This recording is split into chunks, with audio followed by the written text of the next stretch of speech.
So you said you had some interesting experiences when you had a medical situation? Yes. Back in 2004, I went about 3 weeks without sleeping. Just couldn't go to sleep. I was incredibly manic. And just different things started happening during this time. Nobody was sure what was happening, why I was acting bizarre. Different things would happen.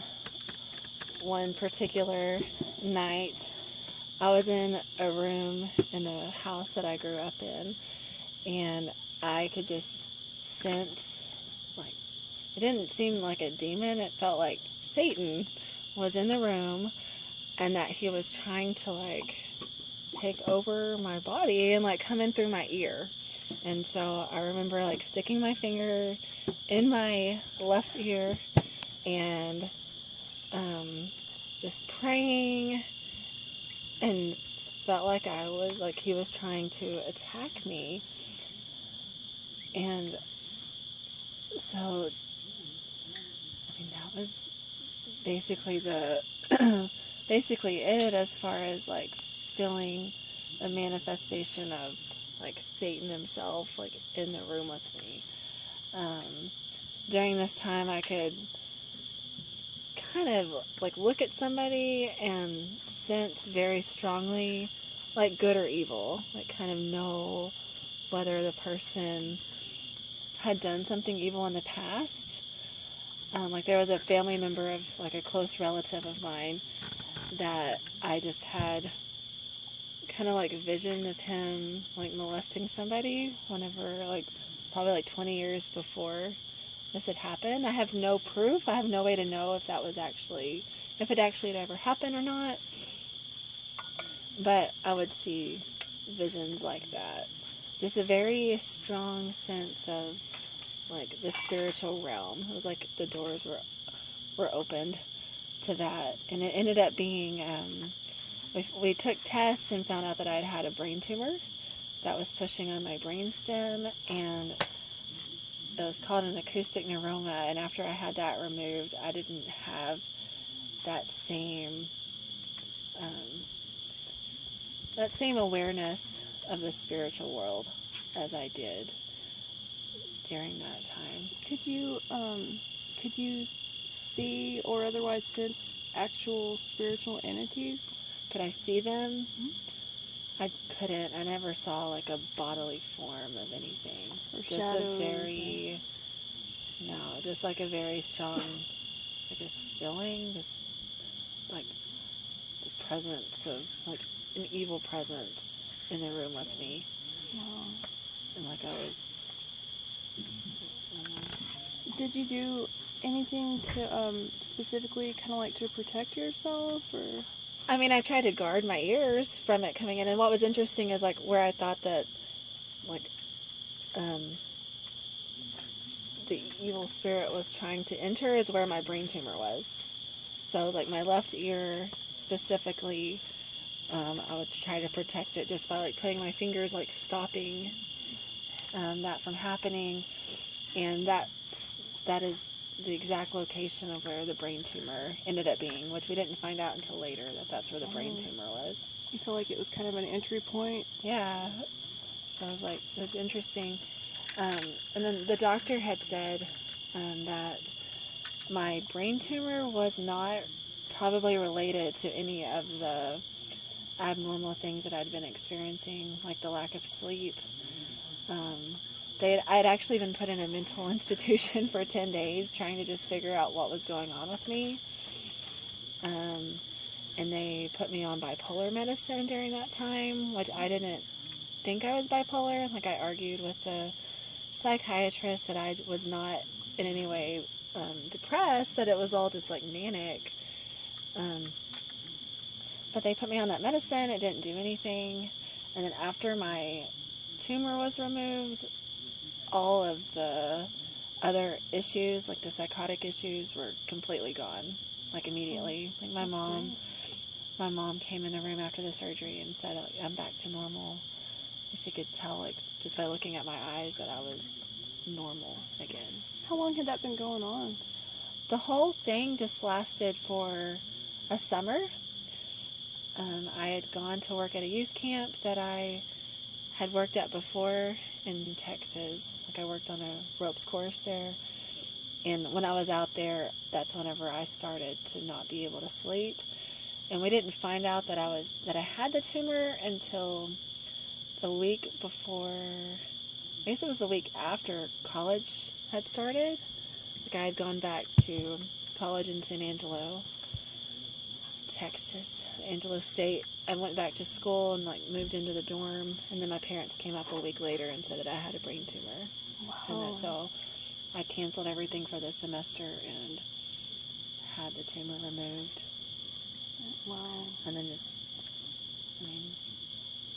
Alright, if somebody else were to say that they could, like, sense spiritual entities or had any similar experiences, is there anything you would tell them?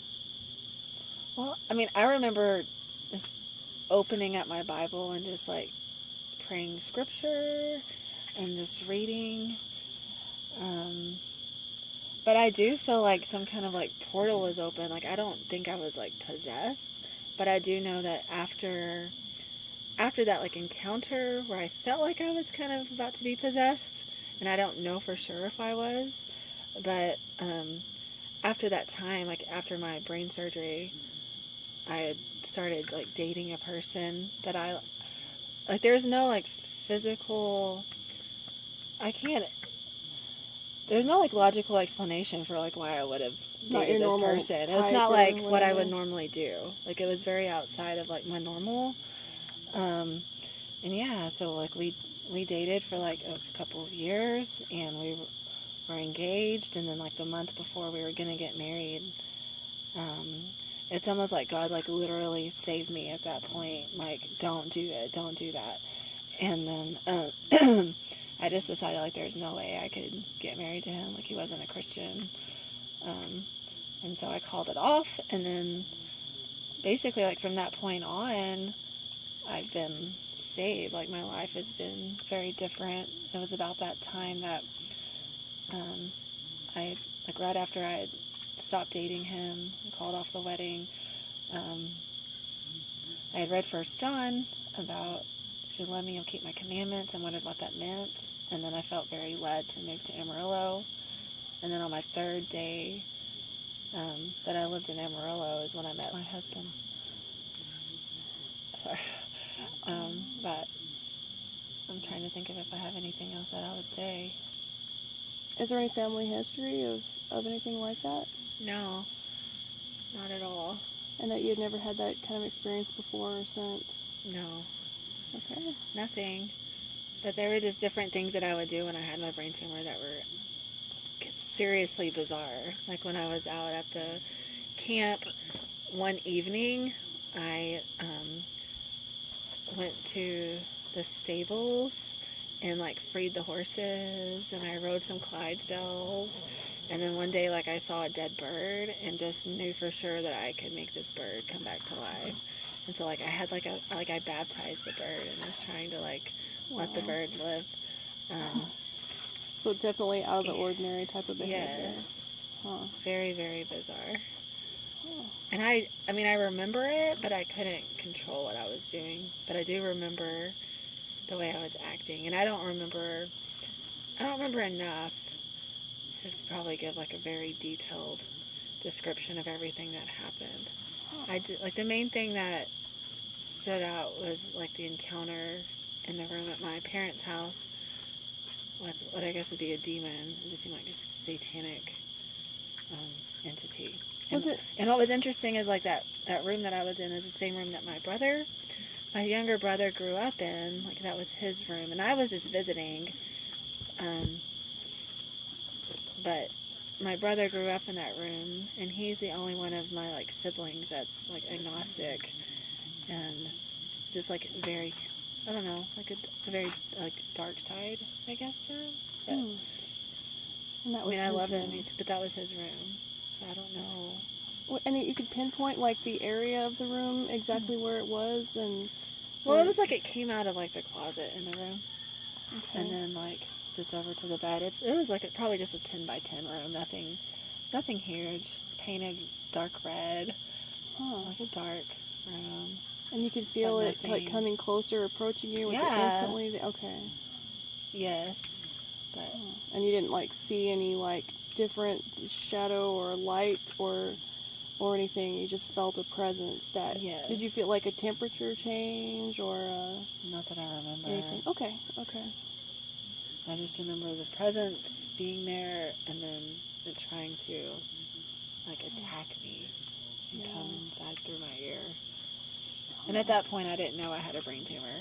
That was kind of like in the just trying to figure out what had gone on. Like different doctors couldn't figure it out for a while. Like one doctor told my mom that I was probably just on drugs because I had started.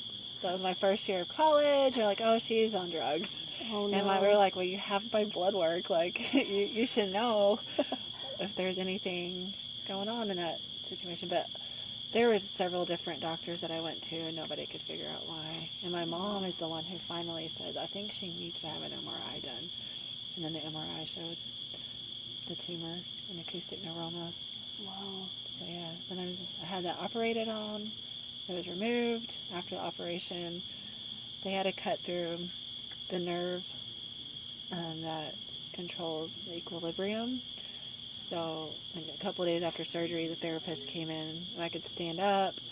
I stood up, I threw up, sat down, and that was it.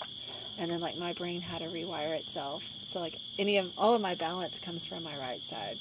Okay. So, but other than that, I didn't have any issues or side effects or anything from that surgery, and recovered fine. That's wonderful. But I don't know. I mean, after that, I wouldn't say it's like abnormal, but I feel like I can sense on certain people, like if they come into a room, it's like I can just tell a lot of times if that person is somebody that I would want to avoid, or if they're like fraudulent, like a fraud. I can just tell like if someone's genuine or not. I don't know, if like a discernment of their spirit. But I didn't have that before this at all, like before this time. And so I think like being with that guy and like the man that I had dated, and just, I don't know if like being around that kind of like spirit, like where I was deceived, but then after that it's like you're not going to be deceived anymore. I don't know what it is, but it's like I got kind of that gift of being able to discern spirits and being aware of spirits. Like I can, if I walk into a room and like I feel like it's like an oppressive atmosphere, like somebody is oppressed, like I can just sense it very heavily. But nothing like, I don't see like Jesus walking around or anything like that. Like I've honestly never like heard an audible spiritual voice or anything like that. All right. Well, thank you for sharing. Sure. You're welcome.